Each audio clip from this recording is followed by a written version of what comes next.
Unity Station 7 had survived bombardment, embargo, famine riots, and 3 separate coups. It had never survived doubt. The chamber of interspecies arbitration was designed to intimidate. The ceiling arched high above in a transparent dome of reinforced crystal, revealing the slow drift of distant stars. A circular platform dominated the center of the room, surrounded by tiered seating for delegates of 32 recognized civilizations. Holographic translation fields shimmered faintly in the air like invisible curtains. On this day, the chamber felt smaller than usual. Because today, a predator stood trial. Commander Dravok of the Cathar did not bow when the council entered. He did not kneel. He stood. 7 feet of obsidian-scaled muscle and scar-lined authority, hands clasped behind his back, tail perfectly still. His uniform bore the crimson sigil of High Command Defense Corps. A vertical scar crossed one golden eye, giving him a permanent look of disapproval. He had been called many things across the sector. War hero, executioner, guardian. Today he was called defendant. High Chancellor Vareth's voice carried through the chamber. Commander Dravok, you are charged with violation of Summit Security Protocol and the unlawful termination of a diplomatic delegate of the Thren Consortium during the events of the Unity Summit incident. Murmurs rippled outward. In the third observer tier sat a much smaller Cathar. Akalo, 14 cycles old. Lean where Dravok was massive, his scales not yet fully darkened, his eyes brighter, less disciplined. His armor bore only the insignia of junior patrol cadet. His claws flexed involuntarily. Unlawful termination. That was not the phrase Cathar used for combat. That was a phrase for murder. Dravok's voice when he spoke was controlled thunder. I acted in defense of the summit chamber. You broke formation, Vareth replied. You advanced beyond protective barrier protocol. I neutralized 3 hostile vectors within a 2-second window. You eliminated 1 unarmed delegate. A hush. Akalo's tail lashed once before he forced it still. Unarmed. The word felt like accusation soaked in venom. Dravok did not react. The Thren delegate was not unarmed, Dravok said evenly. No weapon was recovered. Because the weapon was remote. The chamber stirred. Chancellor Vareth's eyes narrowed. Your defense council may address the chamber. From the human delegation tier, Alexa Castellanos rose. She did not wear armor. She wore charcoal-gray formal attire with a subtle silver clasp at her collar. Her dark hair was pulled into a low knot. She carried no datapads in her hands. Her posture was straight but unassuming. She stepped into the central platform. Akalo frowned. This was the warrior chosen to defend Dravok. She looked ordinary. Honored Council, Alexa began, voice calm, resonant without amplification. Today we are not deciding whether Commander Dravok is capable of violence. A pause. We are deciding whether restraint under extreme threat is a crime. The chamber quieted further. Akalo's ears flicked. Restraint. Dravok had broken 3 ribs and severed a Thren's limb in the summit chamber. Where was the restraint? The prosecutor for the Thren Consortium, Advocate Selkareth, glided forward. The Thren were tall and thin, with iridescent skin and wide, reflective eyes. Their voices carried a layered harmony that sounded almost musical. Restraint, Selkareth echoed softly. The delegate in question held no visible armament. Your client crushed his thoracic structure before confirmation of threat. Akalo's claws pressed into his palm. Yes, that was efficient. That was decisive. Alexa did not raise her voice. Advocate Selkareth, she said mildly. How long does it take to trigger a remote device? A faint murmur. Selkareth tilted their head, irrelevant. On the contrary, Alexa replied, it is central. She turned toward the central display field. A hologram flickered to life, reconstructing the summit chamber from the day of the incident. Delegates seated, security positioned, Dravok at post. A Thren delegate rising unexpectedly. Movement. Dravok breaking formation. Impact. The Thren falling. Alexa's voice remained even. Time between the delegate's hand motion and Commander Dravok's interception, 1.83 seconds. She let the number hang. Akelo leaned forward. That had been drilled into every Cathar cadet. Under 2 seconds, instinct territory. Over 2 seconds, deliberation. Selkarith's harmonized tone sharpened slightly. There was no explosive device recovered. Alexa nodded once. Correct, there was no explosion because it did not detonate. The implication slid across the chamber like a blade. Akelo's pulse quickened. Chancellor Vareth raised a hand. Defense will refrain from speculative narrative. Alexa inclined her head. Of course, Chancellor, then let us refrain from speculation entirely. She gestured. The hologram zoomed. Freeze frame on the Thren delegate's hand. Between 2 fingers, a glint. So small it was initially dismissed as ceremonial jewelry, Alexa said. We requested enhanced spectral analysis. A second hologram overlaid the first. Infrared signatures pulsed faintly. The chamber inhaled collectively. Selkarith's eyes dimmed. Akelo felt something shift in his chest. It was not battle. It was not aggression. It was something else. Pressure. Alexa turned back to the council. If Commander Dravok had waited for confirmation, she said softly, this chamber would not exist. Silence. Dravok did not move. Akelo's tail stilled completely. For the first time, doubt cracked his certainty. Had Dravok acted with restraint? The trial adjourned after initial arguments. Outside the chamber, Unity Station buzzed with agitation. Protesters gathered in the promenade rings. Some species carried hollow signs reading, PREDATORS do not belong in civil governance. Others countered with, defense is not aggression. Security patrols doubled. Akelo followed Dravok through the corridor. Commander, he said quietly, falling into step beside him.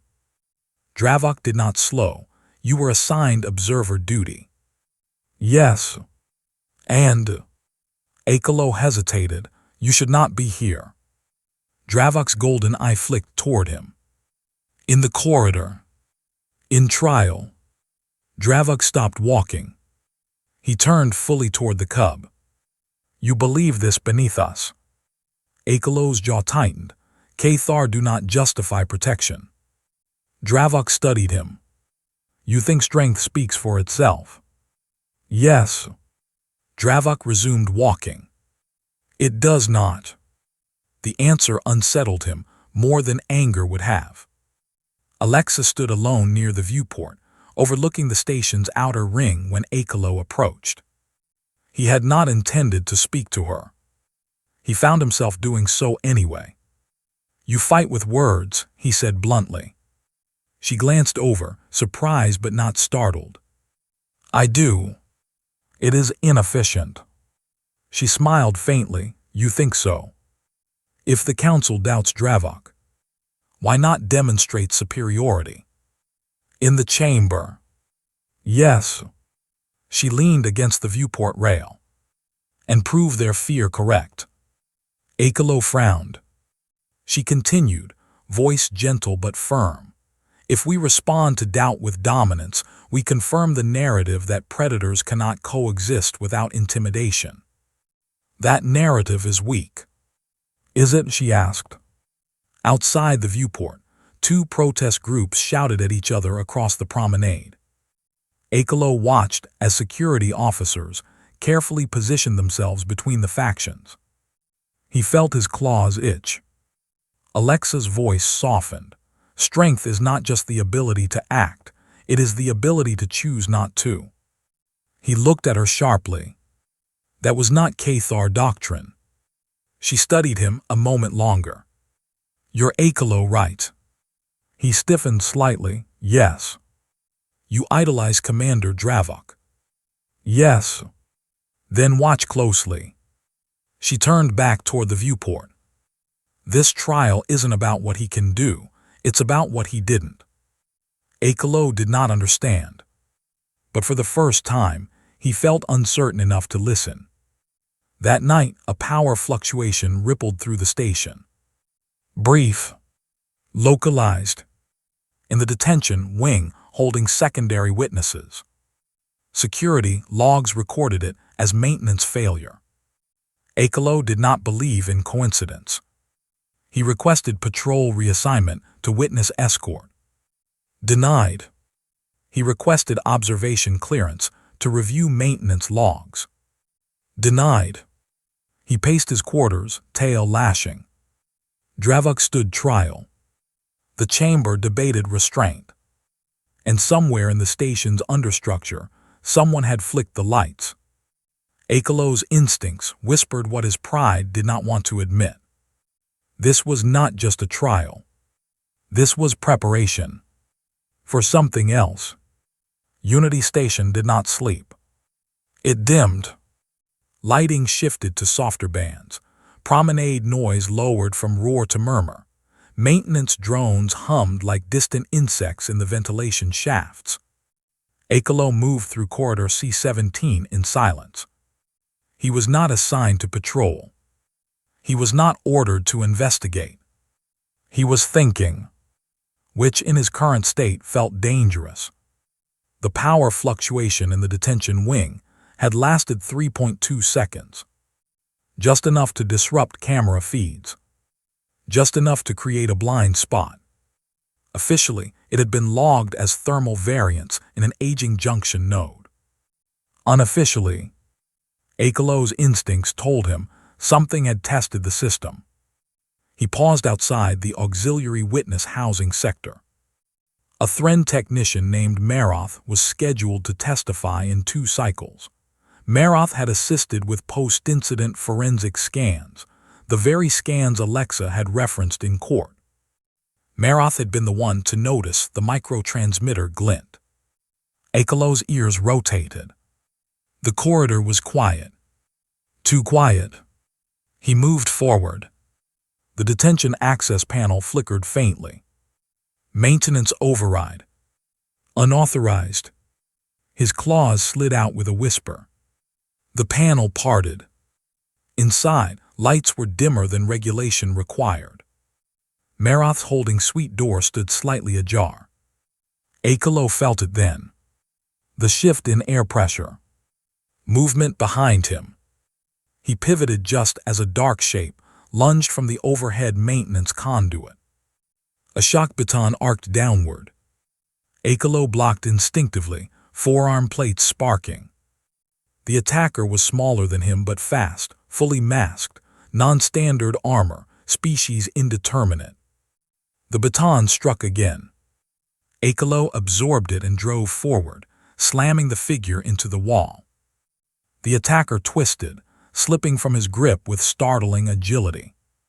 They bolted down the corridor. Akelo gave chase. No thought. No hesitation. Just pursuit.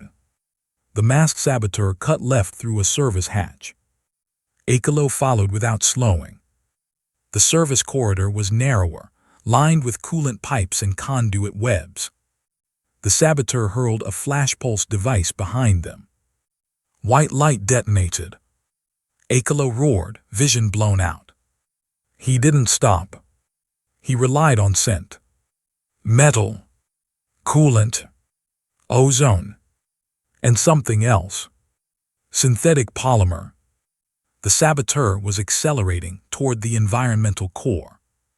Akelo closed the distance with a leap, catching the figure's ankle mid-stride. They crashed hard against the grating. Akelo pinned them, claws at their throat. The mask flickered. A human face stared back at him. Young, terrified. Not Thren. Not political elite. Just human. The baton rolled away. The human reached for something at their belt. Akelo snarled and slammed their wrist into the floor. "Who sent you?" he demanded. The human's breath shook. "You don't understand." "Explain." The human's eyes flicked toward a junction node. Akelo's instincts screamed. He shifted his weight, and a secondary charge detonated behind him. The blast threw him forward into the wall. Pain exploded across his back. The saboteur slipped free and ran. Akelo staggered upright. Smoke filled the corridor. He could pursue. He should pursue. But behind him, Maroth's detention's sweet alarm began shrieking. The blast had destabilized the holding cell seal. Akelo hesitated. A fraction of a second. The saboteur vanished around the bend. Akelo turned back. He tore open the damaged suite door. Maroth lay collapsed near the far wall, respiratory membrane fluttering erratically. The Thren's thin frame was not built for shock concussions. Akelo knelt, carefully lifting the technician's upper body away from exposed sparking conduit. "Medical," he barked into his comm. "Immediate." He looked toward the corridor where the saboteur had fled. He could have chased. He could have broken bones. He had chosen differently. His chest felt tight. Not from injury. From something else. Alexa Castellanos arrived in the medical wing 20 minutes later. Akelo stood outside Maroth's treatment chamber, posture rigid despite visible scorch damage along his armor. "You are bleeding," Alexa observed. "It is superficial." "That's not what I meant." He didn't respond. She studied him. "I heard there was a chase." "Yes. And I did not capture them. But you saved Maroth." "Yes." There was no pride in his voice. Only frustration. Alexa leaned against the wall beside him. Was that the wrong decision? Akelo's claws flexed. The saboteur escaped. And the witness? Alive. She nodded slowly. "You prioritized the life in front of you." "I prioritized proximity," he corrected sharply. "Is that what you're telling yourself?" He turned toward her. "If I had pursued, I might have ended this." "And if you had pursued," she replied calmly, "Maroth might be dead." The words struck deeper than the shock baton had. Akelo's gaze shifted to the chamber window. Inside, medical drones stabilized Maroth's vitals. Alexa's voice softened. "You had the chance to kill someone tonight." "Yes." "You didn't." "I hesitated." "You chose." The distinction unsettled him.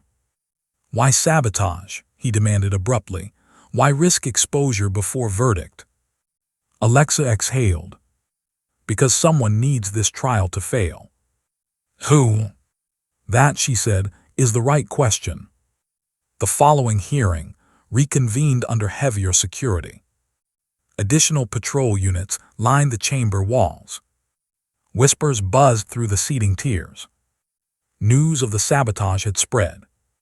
Selkareth addressed the chamber first. "It is regrettable that unrelated security incidents have complicated these proceedings." "Unrelated?" Akelo's ears flattened. Alexa stood slowly. "Unrelated," she repeated gently. She gestured toward the hollow display. Maroth's testimony feed appeared, recorded pre-sabotage. The Thren technician's image flickered but held. "I detected micro-resonance consistent with a remote detonation lattice," Maroth's voice chimed. "Signal trace inconclusive due to masking interference." Alexa let the recording pause.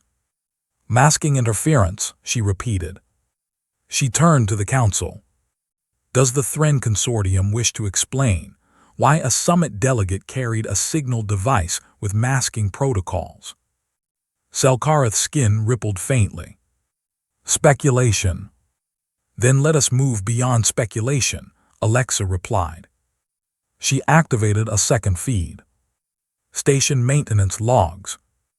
Power fluctuation timestamps. Overlaid with Maroth's transfer schedule. Perfect alignment. Akelo felt the chamber shift. The narrative was bending. Selkarith's tone sharpened. You imply conspiracy without evidence. Alexa's eyes flicked briefly toward Akelo in the observer tier. Then back to the council. Evidence is precisely what someone attempted to destroy. Silence. The chamber door slammed open. A surge of shouting echoed from the promenade outside. Security officers rushed toward the entrance. Protesters had breached the outer corridor.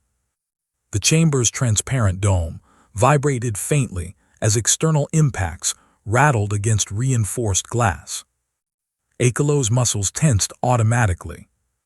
He scanned for threats. Dravok stood unmoving at the center platform. He did not reach for a weapon. He did not posture. He waited. The chamber guards formed a perimeter. Chancellor Vareth struck the gavel. Order! A flare burst outside the dome, momentarily flooding the chamber with white light. Delegates murmured in alarm. Akelo's instincts screamed to move. To clear. To strike. He glanced toward Dravok. The commander's gaze was steady. One word left his mouth. Hold. It was not shouted. It did not need to be. Akelo froze. The protesters outside chanted, Predators out. Predators out. Alexa stepped forward again, voice carrying without amplification. Observe, she said quietly to the council. Observe how quickly fear turns into violence. The chamber stilled. She did not shout over the chaos. She did not react to it.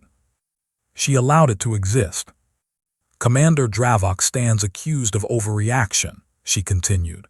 Yet under direct provocation, he has not moved. All eyes shifted toward the Cathar commander. Dravok remained statuesque. The chanting intensified. Security held. No one fired. No one charged. Alexa's voice dropped slightly lower. If predators were incapable of restraint, this chamber would already be ash. The words hung heavy.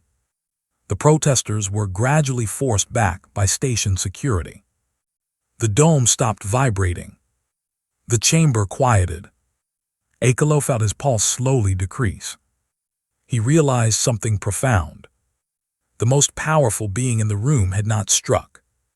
He had endured. That night, Akelo stood alone on the outer observation ring.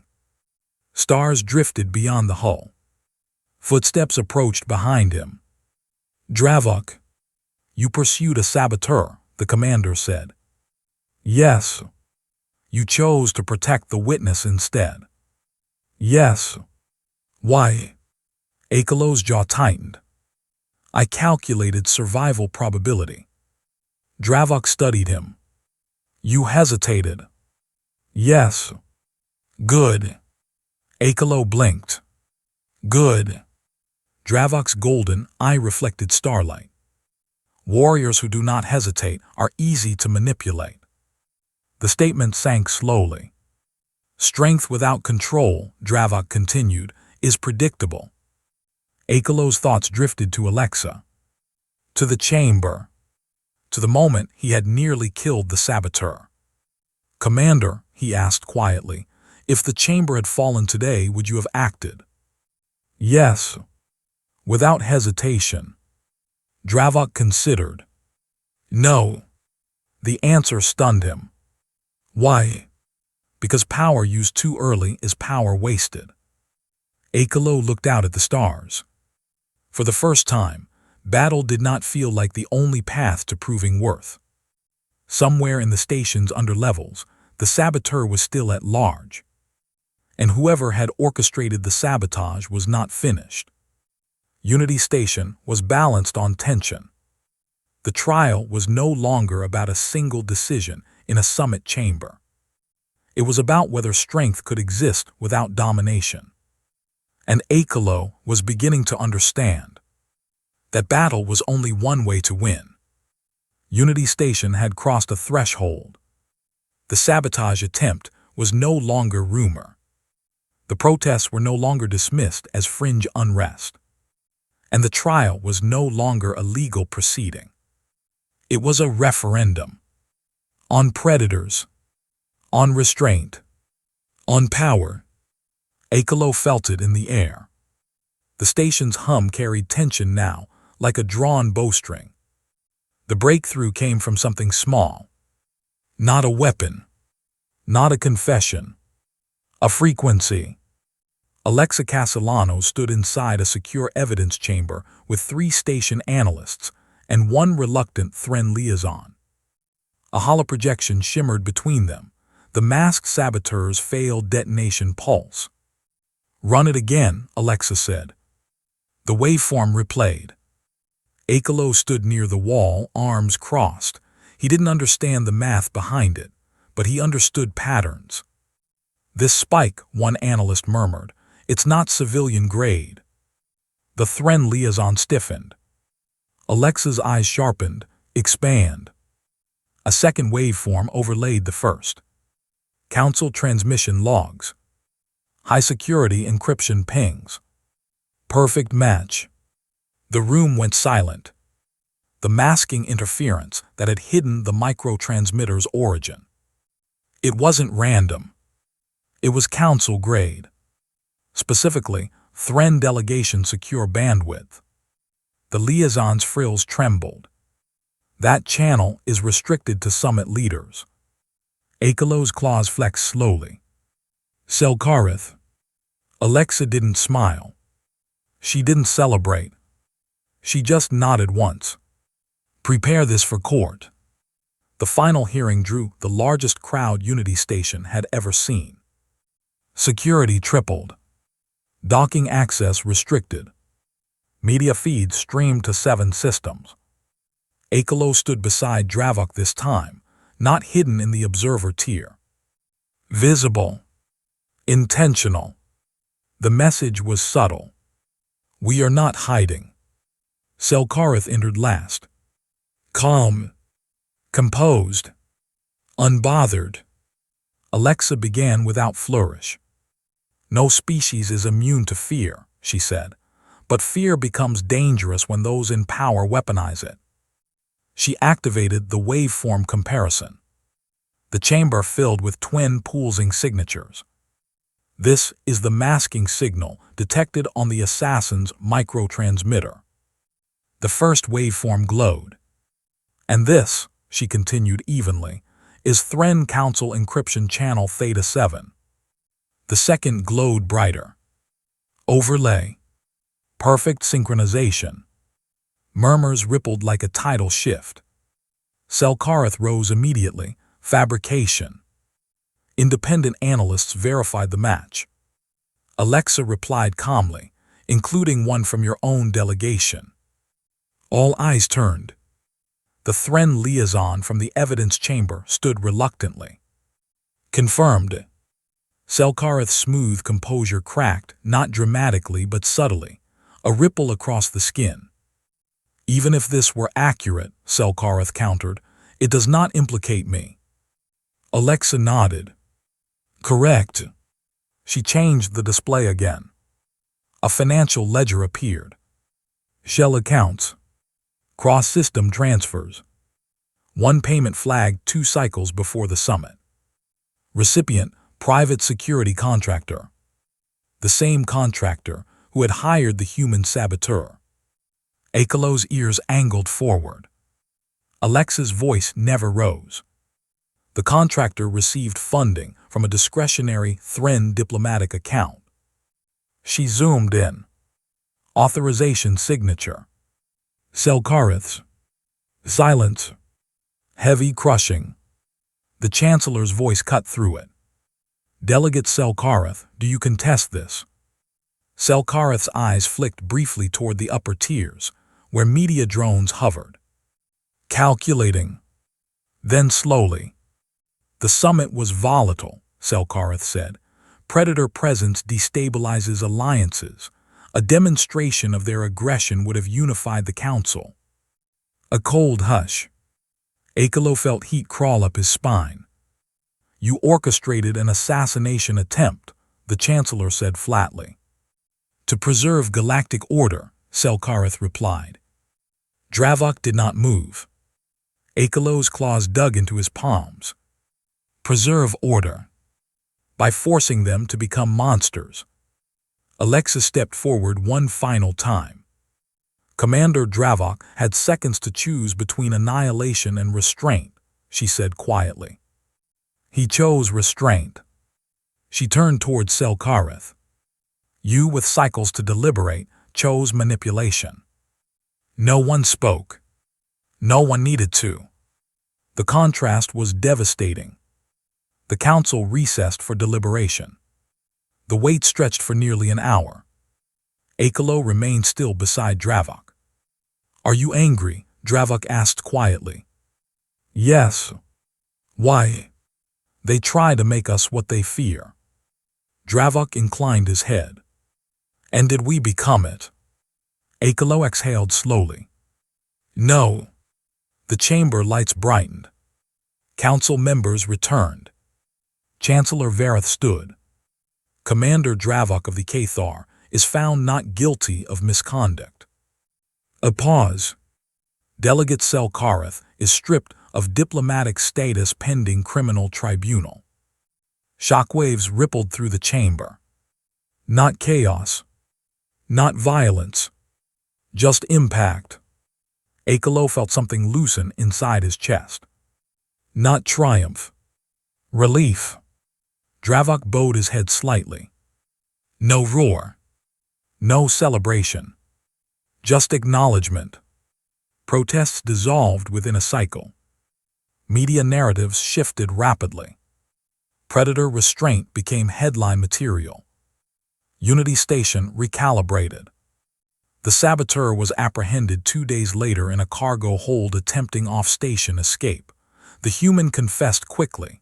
Payment had been the motive, nothing ideological. Small, pathetic. Akelo expected to feel satisfaction. He didn't. He felt clarity. 3 cycles later, Akelo stood again on the observation ring. Stars drifted silently.